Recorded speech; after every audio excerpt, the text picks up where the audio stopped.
Hello and welcome back to another episode of the HRER podcast, where we delve into the world of HR emergencies and scandals. Don't forget to follow and subscribe to HRER on your favourite podcast platform. Get ready for scandalous stories, lessons learned, and a generous dose of advice for HR professionals for navigating the HR landscape. Our goal here is not just to entertain, but also to help you learn from the topics we touch on in order to save your business from its own emergency. Hey, I'm in HR at a mid-sized company, and lately I've been feeling like our onboarding process is all over the place. People who join that hotel are expected to spend a week in every different department within the hotel to make sure they understand the challenges that are faced by the kitchens, by the people who do the laundry, by management, so that it gives a level of empathy to everybody within the business of what everybody else does.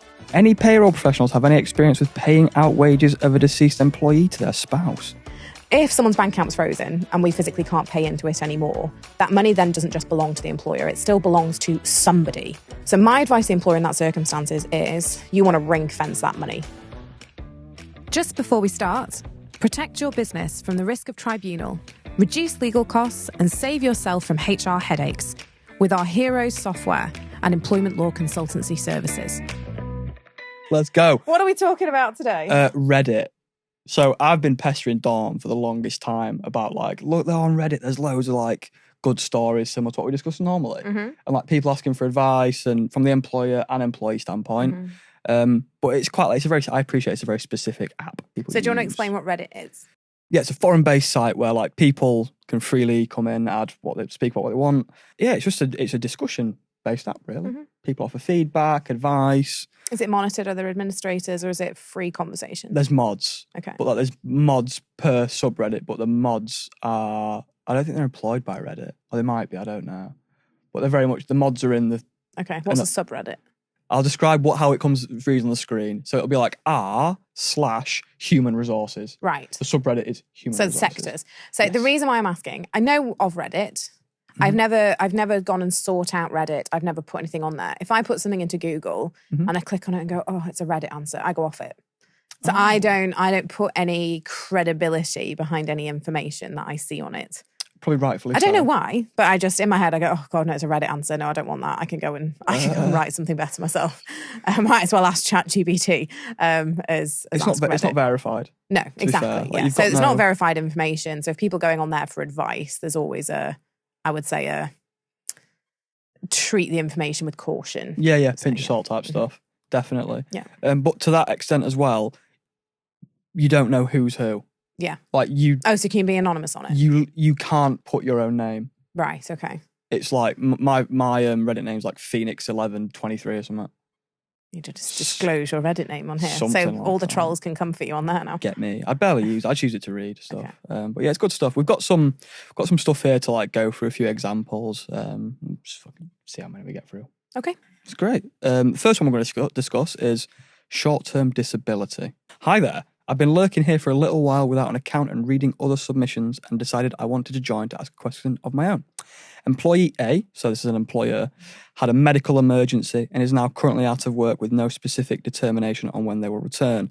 Their supervisor technically does not work for my company as we are teamed up on a government contract. Their supervisor informed my superior, who does not work in HR, that the employee is currently out for medical reasons. My superior called the employee and asked me to send them information about how to sign up for short-term disability, in brackets STD, which I promptly did and asked the employee to reach out to me directly if they had more questions or needed assistance.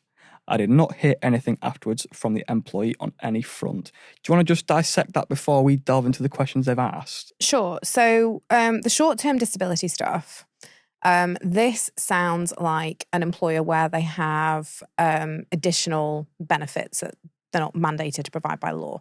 So I'm suspecting this is some sort of disability benefit that the employer will pay out, either an income guarantee or give some sort of funded support for a period under this STD scheme.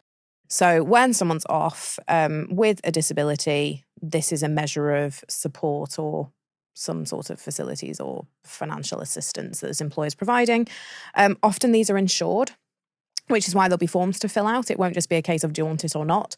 The more common sister to this is when people take ill health retirement from work. and where that is an insured benefit by the company. So if someone has got a long-term disability and they can't undertake their role anymore, the employer can claim on their insurance and say this employee is long-term sick, and they get essentially an early retirement package from the insurance company. Right, okay. There is a lot of forms to go through when you do one of those, and there's a lot of input often required by GPs, specialists, occupational health to say this person is right for long ill health retirement or not. So this sounds like one of those, so where we've got someone who is, short-term disability is a bit of a oxymoron. Disability is invariably a long-term.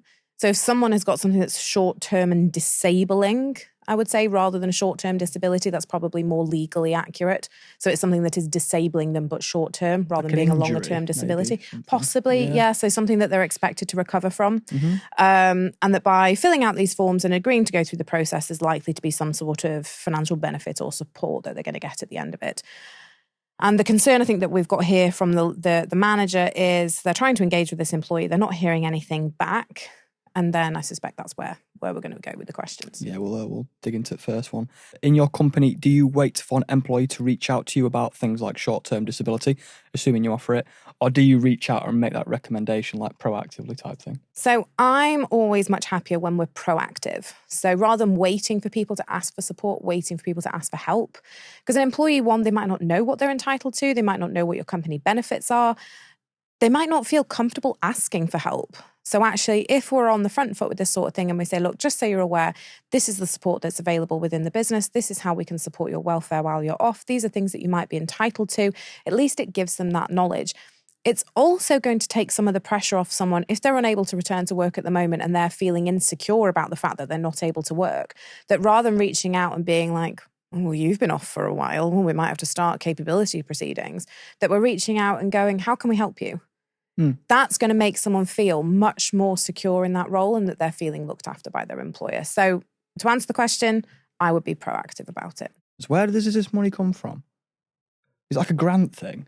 Not necessarily. Some employers will pay for out these their things. own pocket? So it either might be an insured benefit. Okay. It could be an external provider, or Right. the employer could just be funding this themselves. Oh, okay. So it's larger companies. Often the benefits are better in terms of things that are funded for employees, Got more money, and as don't part of the perks and the packages, because someone's earning the big bucks higher up to be able to fund this stuff.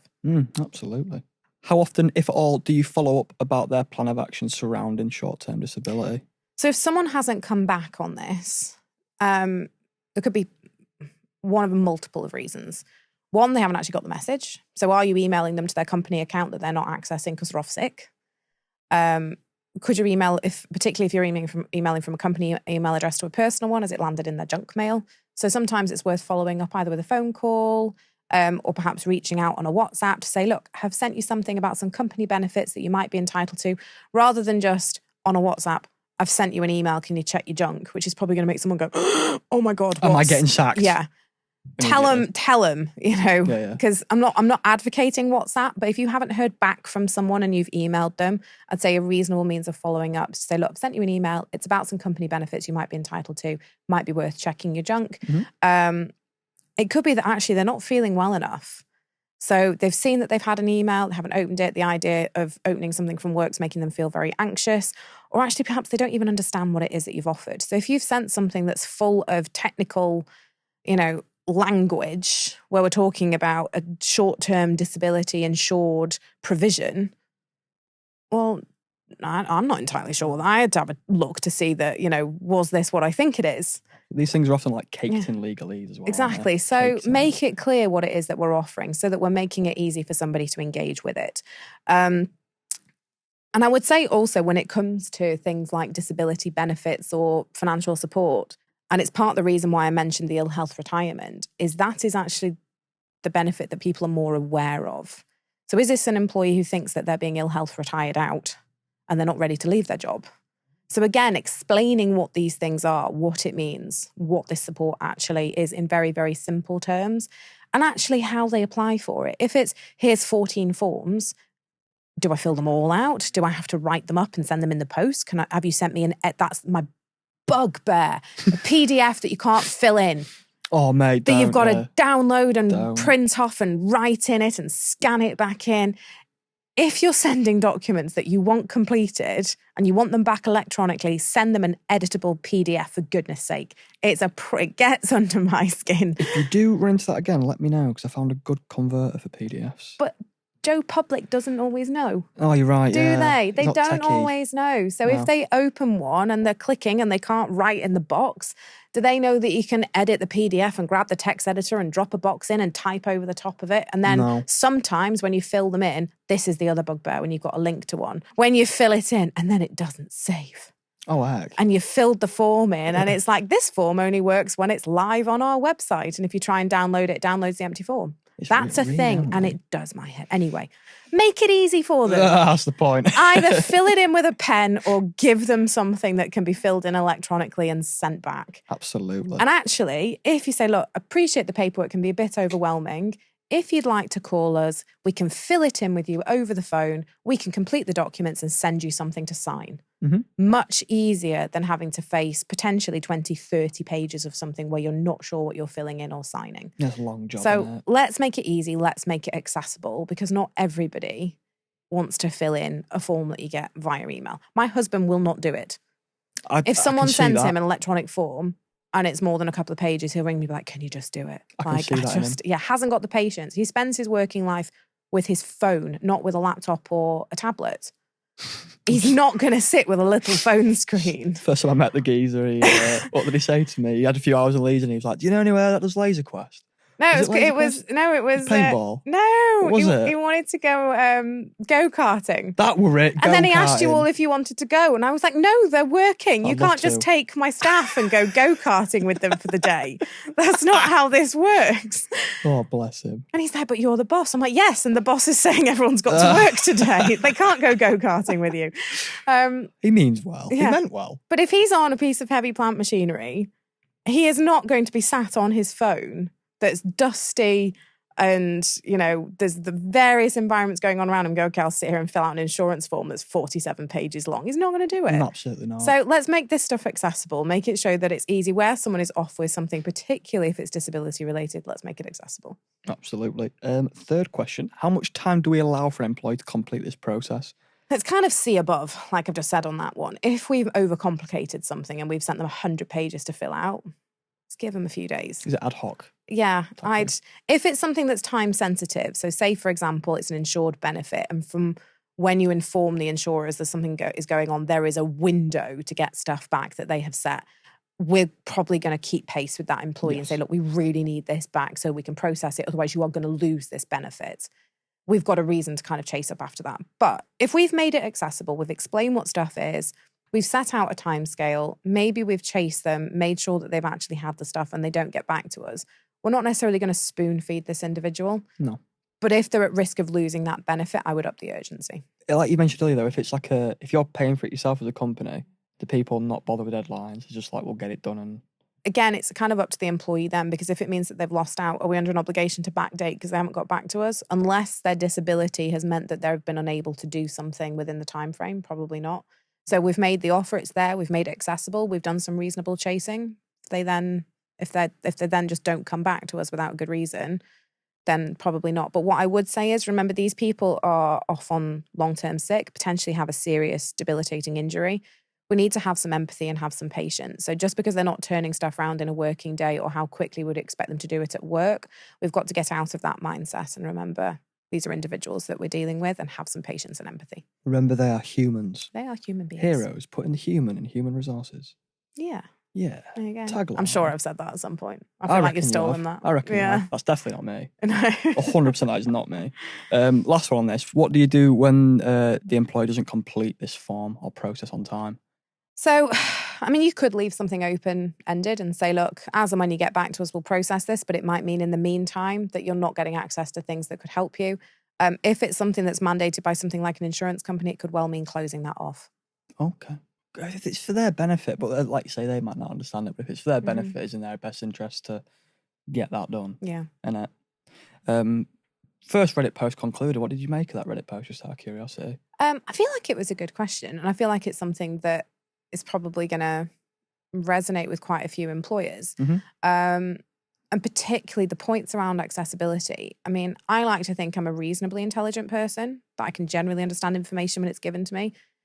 But when somebody emails me with lots and lots of documentation, it's an area I'm not familiar with. So typically insurance. So I'm dealing with from a husband who treats his cars like they're banger vehicles, even when they're new.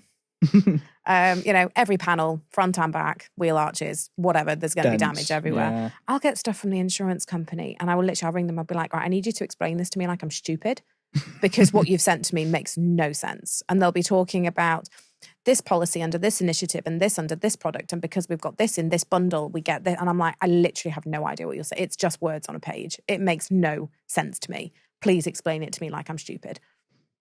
And even then, they sometimes struggle to explain their own products in a language that people can understand. So I would say the takeaway is don't talk to people like they're stupid. That's patronizing. Mm-hmm. But make sure that, a reasonable member of the public can understand without actually having to understand your sector or industry-specific language, can understand what it is that you're offering and what you're asking of them. Absolutely. Are you ready for the next one? I'm ready. The second Reddit story. Number 2. This one's about onboarding. Hey, I'm in HR at a mid-sized company and lately I've been feeling like our onboarding process is all over the place. Our current process just involves back and forth emails, welcome calls, and a checklist which is specific for every department. Obviously, developers and accountants need completely different checklists. New hires don't know what their first week will really look like and end up pinging us constantly with questions like, who do I talk to about X or where's the login for Y? I'm also doing a ton on my end, coordinating with IT, managers, setting up calendars, trying to give each person a good experience, but it's exhausting and takes a lot of time and energy. Again, before we go into questions on this, thoughts? I mean, I did ask Dawn a moment ago, Mm-hmm. was this one made up or did it really come from Reddit or is this just an opportunity to plug our system? She has assured me it's a real one, in which case, Dawn, I very much hope that you put an answer in the comments to say, well, HRoes can do all of this for you. So this is a really, really common issue from an employee perspective. Employees feeling like they're kind of bounced from pillar to post and don't know what they're doing and they're just kind of floating around during that onboarding process. Mm-hmm. But also from HR where they get overloaded with admin and problems during this stage, where every department will make this a HR problem. So because equipment maybe hasn't been ordered, they will bounce it back to being a HR problem rather than someone not providing the equipment. And it's also where businesses where there's poor communication and connect between departments really, really fall down. Mm-hmm. So they don't know that there's someone new in the building. They don't know there's someone new in a role. And it all just feels very, very messy and all over the place. Clunky, yeah. Now, I am very conscious that whilst I'm going to wax lyrical about best practice, for assuming the order that these get released in, Michelle is still in the room with us. So I'm hoping she's not going to be sitting here rolling her eyes at the onboarding process that I took her through. But I'll talk about best practice anyway, as if it's something that I do every single time. For me, it's all about front-loading the knowledge, that somebody knows what the first couple of weeks is going to look like and what the roadmap is for further down the line. So this is what's going to happen on your first day. These are the people that you're going to meet. These are the tasks that you're going to be doing. And this is what we need from you before day one. And mapping out what every day of that 2-week process is going to look like. Now, we didn't stick to that with Michelle when she onboarded, purely because of, this is going to sound like I'm making excuses. I'm not. She very, very quickly was able to get just down to the job. We didn't need to go through the 2-week kind of, I'm not going to say laborious process, but the very, very kind of easy start to be able to get to know the business. And also we had some big jobs that came in that Michelle showed very, very quickly. She had the capability just to get her teeth into and crack on with. So setting out what the first couple of weeks are going to look like, who you're going to meet, book those meetings in the diary. So you might remember you had a meeting in the diary with Michelle, as did Jim, as did Dawn, as did Michael, to make sure that everybody, one, was aware Michelle had started, but also what you all did.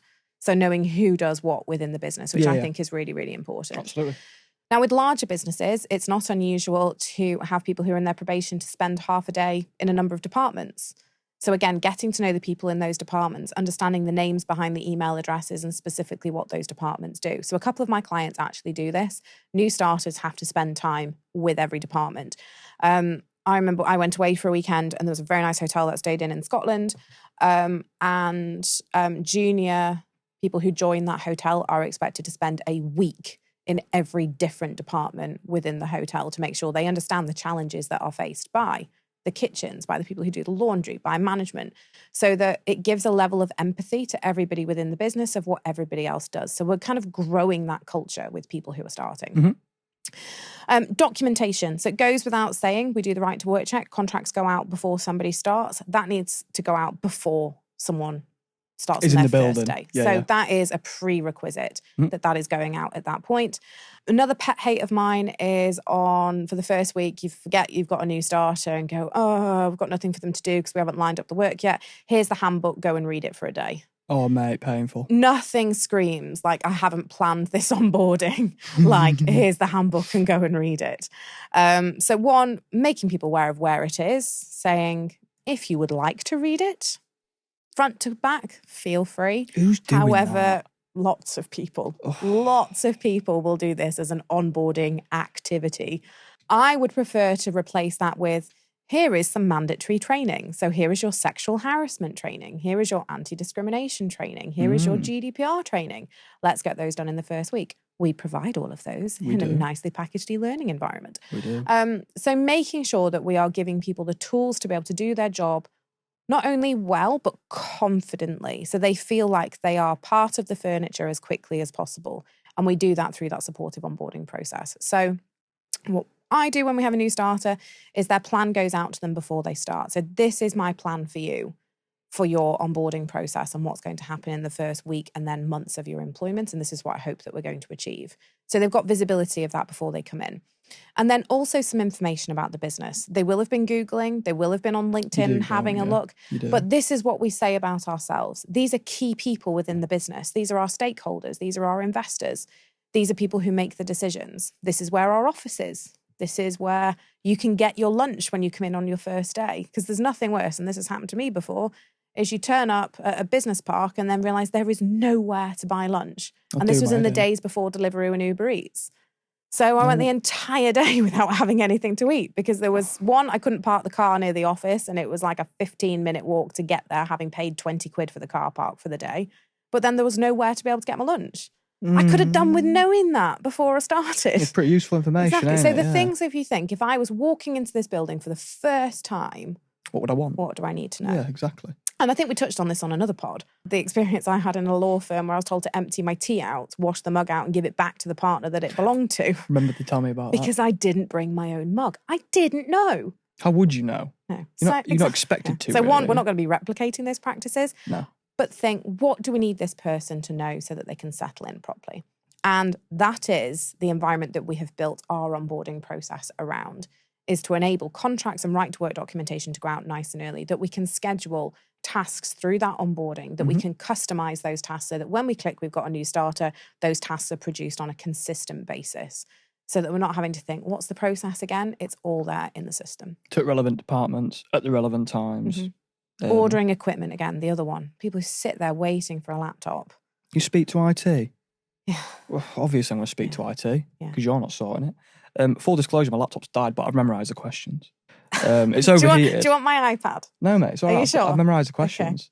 Okay. I think the first one was, how do you currently handle your onboarding? Which we've kind of spoken about. Yeah, so we talked about that. Yeah. But the second one was systems and workflows in place, which we've also kind of spoken about. Yeah. So the reason why we make ours, and this is going to sound like a massive plug, it's not. The reason why we made ours so that it is customizable is because what works for one business isn't going to work for another. I can see you feel like a spare part now. I don't know what I'm doing, mate. You don't know what you're doing. I ain't got a screen in front of me. I'm panicking. Just take the iPad. Really? Yeah. That's fine. There you go. I'll do the last one then, because I've got this now. Yeah. Yeah. Payroll, deceased employee. Any payroll professionals have any experience with paying out wages of a deceased employee to their spouse? I mean, you're not a payroll professional, but I imagine you have. I have come across this. So up to the point where a person dies, their payroll, the pay that they should have had forms part of their estate.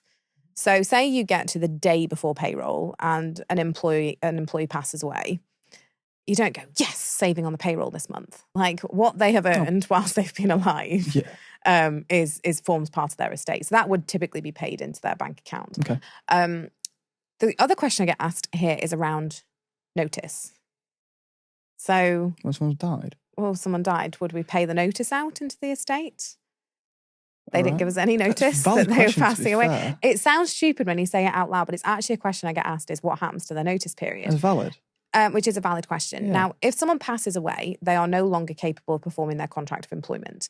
So rather than breaching their contract of employment or it being an SOSR A saucer. decision, a SOSR, we're not saucering people for dying on the job. I like that one. The contract of employment has been frustrated, which means it is impossible now for it to be performed because it requires two people, the employer and the employee, to do so. So typically, the obligations under the contract fall away.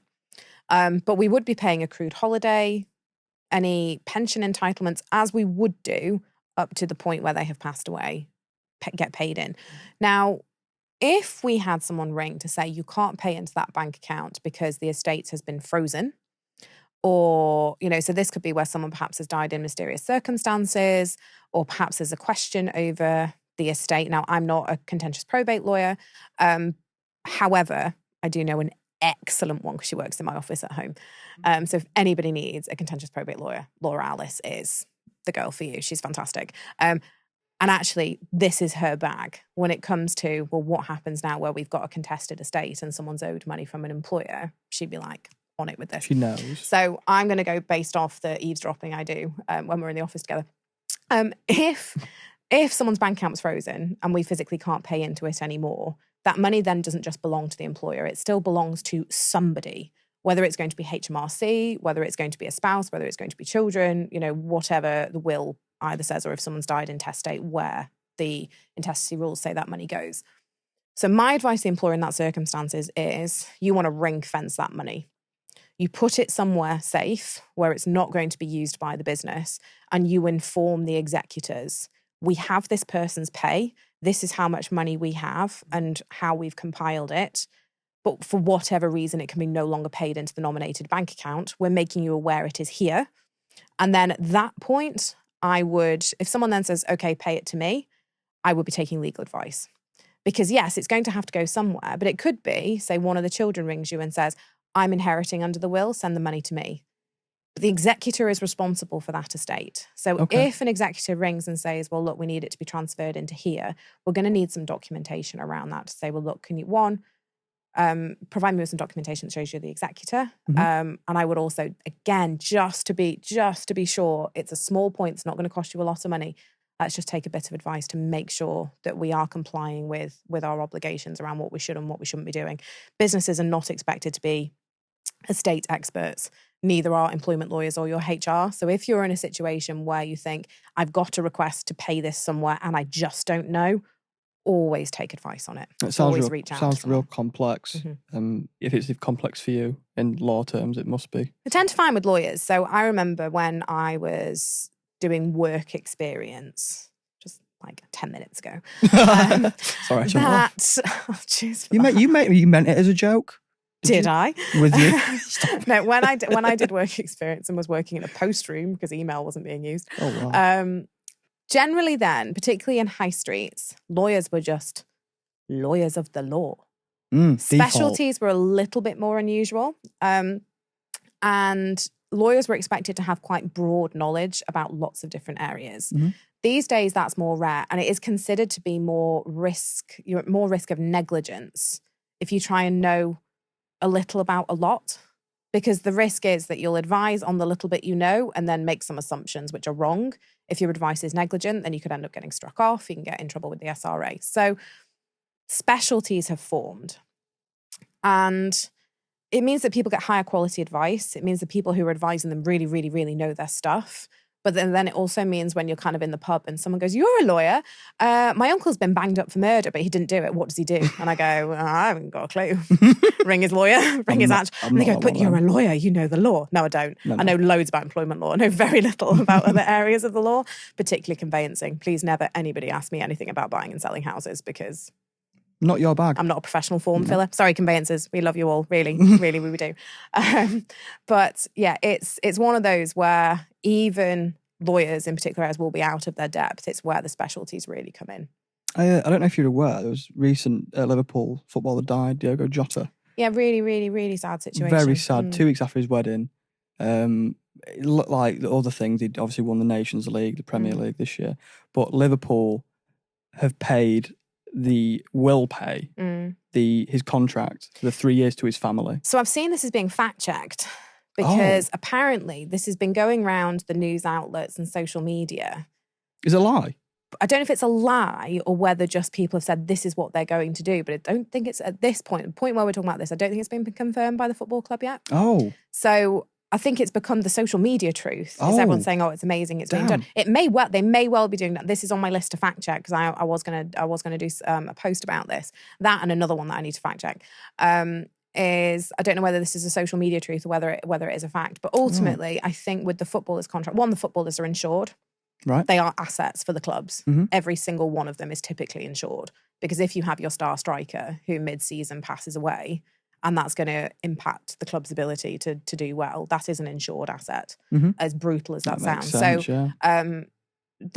He will have been insured. So in this situation where Liverpool, if they are offering to pay that to the family, I suspect it's an insured loss. They're not going to be financially too badly off. The club. Oh, so they're not technically paying for it. If they are. So they're under no contractual obligation, I don't believe. There may well be, particularly with the big players who are very, very valuable. And actually, I may well, when this goes out, I might tag someone that I used to know from my early lawyer days who's now an employment sports lawyer. Okay. Something niches, isn't there? Might be a good guest, maybe. I'll have a chat with him because I think that could be a good one. Oh, anyway, whether the ones at the really, really high level, whether they are able to negotiate these terms into their contract, say if something happens to me mid-season, you look after my family. You know, they sacrifice a lot of their lives during the football season. They're very, very unavailable. They have to travel around the world. You know, the families generally, they're very well compensated, but they go through quite a lot during the period when footballers are active. They don't work-life balance. Yeah, it's not really there isn't a huge amount of it. Is the impression that I get. No, is that when they're at that very high level and they are able to command enormous signing figures, whether those contracts then include things around families. If they didn't before, I suspect this situation may well prompt that. I could be talking absolute rubbish. Like I say, we'll see if I can reach out to this guy who I'm pretty sure is an employment sports lawyer now around that. But if it's not contractual, Liverpool have got no obligation to do it. From a PR perspective, it's slick. Looks really good, doesn't it? Slick. And ultimately, and like when you look at the two sides of it, it's incredibly tragic. They only got married, 11 days before, and the children were very young. 3 kids. By all accounts, as a footballer, apparently he had financial smarts. He's amassed quite some wealth. His family's not going to be struggling. So then there was questions about what Liverpool could do with that money rather than compensating a family of multimillionaires. He will have life insurance as well, whether there is some good within the Liverpool area they could do with that money. It's arguably what he might have wanted as well. He was from what I've read, he was quite a well-liked figure, quite a humble bloke. So it's an amazing gesture. It's not one necessarily that they have to do if they're not contractually bound by it, but also whether that is, from a philanthropic perspective, the right move. That's a huge word. It is a big word. I'm going to hand you this back because I'm holding it like I've nicked it. That is it for Reddit today. What are your thoughts on the Reddit community first? Because I think it's given us some good talking points. I've been saying this for the longest, and you've been like, no. You haven't really been like, no. I'm just trying to dig you out. I was going to say, I'm not sure we've ever really discussed Reddit. No. And I think, things like, death at work is one of the topics that I really do want to cover in a future pod. We're looking at potentially getting an expert around that, potentially a barrister, to come in and have a chat with us about death at work and those situations and what we do. Because there's two sides to the death at work stuff. We've got when someone actually dies on our premises, either because of a work-related accident or because they pass away because of health, and what the implications are for employers. And then it's one of the questions I think we didn't really get to on here, which is around, at that point then when we're dealing with the bereaved family members, how we manage that from an employment situation where we've got people perhaps ringing up saying, we're short of money, I need his pay now. I can't wait till payroll. And we've got to think about, well, actually, this now forms part of the estate and making sure we're doing those things properly. So it touches on what I've already said around taking advice. But yeah, I think something where we talk in conjunction with a specialist around, the death at work stuff, I think it'll make a good session. No, I agree. Top discussion. That's all we've got time for today. Like, comment, subscribe. Cheers. Until next time, we're your hosts signing off from HRER. Take care of your HR and may your workplace be disaster-free. Before we go, A big thank you to you for tuning in, and don't forget to subscribe. If you have your own ER stories or suggestions for future episodes, reach out to us at HRoes or on social media, or even hrer@heroes.co.uk. As we navigate the maze of workplace blunders, remember that no organisation is perfect, but by sharing these stories, we can all work towards creating healthier, happier and more productive workplaces.